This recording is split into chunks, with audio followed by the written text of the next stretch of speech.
He was the greatest orator in Aotearoa, unparalleled, and one of the greatest minds of the Moana. After I finished reading the poem that I had composed for his funeral, I had a very well-known, quite famous young wahine come up to me, and she said, I would always have these arguments with Matua Moana about, well, he would say, we are tangata Moana. And I would say, yeah, but we're tangata whenua, right? And he'd be like, but we're tangata Moana. And she would say, yeah, but we're tangata whenua. And she said, after you read your poem, I understood what he meant.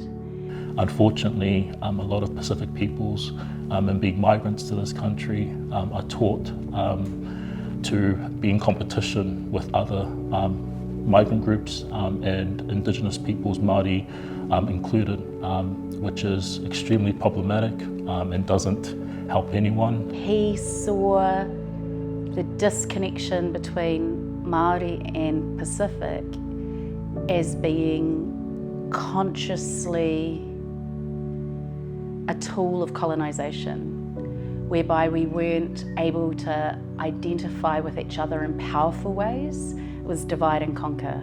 He spoke so beautifully about how, you know, we are connected to tangata whenua, to, you know, the Aotearoa, these islands, and Māori through, you know, those ancestral relations and kinships.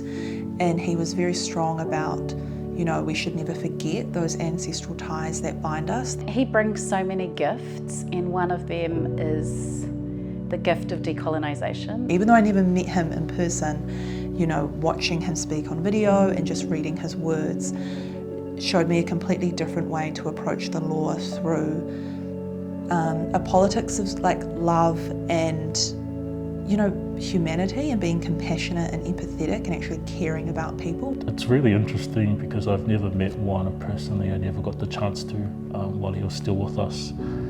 But I feel like with many people, many Pacific peoples, that reading his writing feels like a intimate kōrero or talanoa, where he's constantly reminding us that the answer lies within ourselves, within our people, within our communities. And I love that his name is Moana as well in some ways, because it connects all of us and brings those ideas to the forefront.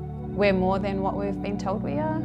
He believed that our ancestors were geniuses and that we weren't ooga booga savages, you know, eating each other, that was a construction, and that we had deep wisdom around how to be in the world. And I saw that he lived it, he spoke it, he tried to create space for it, he fought against other people's stories about us. I think we should remember Moana Nui a Kiwa Jackson as whanaunga,